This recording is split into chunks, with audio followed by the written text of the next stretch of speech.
जिसके माँ नहीं है मेरे भाइयों उससे पूछो, ये वीडियो जरूर देखें। কবরের পাশে বসে মা ভাত দাও বলতে বলতে অঝরে কাঁদছে এক প্রতিবন্ধী যুবক। বাবা মা চলে যাওয়ার পর আর কেউ নেই তার পাশে। সে পথে পথে ঘুরে খিদা লাগলে মায়ের কবরের পাশে বসে অঝরে কাঁদে, চিৎকার করে বলে, মা আমাকে ভাত দাও। এই দৃশ্য দেখে কেঁদেছে হাজারো মানুষ।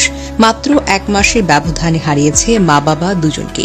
একাকী সাগর খাবারের অভাবে প্রায় চলে যায় ঈশ্বরদী কেন্দ্রীয় কবরস্থানে, যেখানে শুয়ে আছেন তার প্রিয় বাবা মা। সেখানে বসে ঘন্টার পর ঘন্টা কাঁদে, চিৎকার করে বলে, মা আমাকে ভাত দাও। জানা যায় পাবনার ঈশ্বরদীর আমবাগান এলাকায় ২৬ বছর বয়সী সাগর ছোটবেলা থেকে মানসিকভাবে প্রতিবন্ধী, তাই তার পুরো জীবনটা বাবা মার উপরই নির্ভরশীল। কিন্তু মাত্র 1 মাসের ব্যবধানে হারিয়েছে উভয়কে, প্রিয় বাবা ও মাকে। এখন তার পাশে কেউ নেই, কোনো আত্মীয় নেই, কোনো অভিভাবক নেই। ক্ষুধার তাড়নায় সাগর মাঝে মাঝে গ্রামের রাস্তায় ঘুরে বেড়ায়।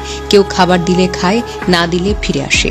মা বাবার কবরের পাশে থাকে, সেখানে বসে ঘন্টার পর ঘন্টা কাঁদে আর চিৎকার করে বলে, মা আমাকে ভাত দাও, মা আমাকে ভাত দাও। এক স্থানীয় বাসিন্দা বলেন, এক মুঠো ভাতের জন্য সে কত মানুষের কাছে হাত পাততে গিয়ে লাথি গুঁতো খায়, তারপর আবার কবরের পাশে গিয়ে কাঁদে, মা আমাকে ভাত দাও। এটা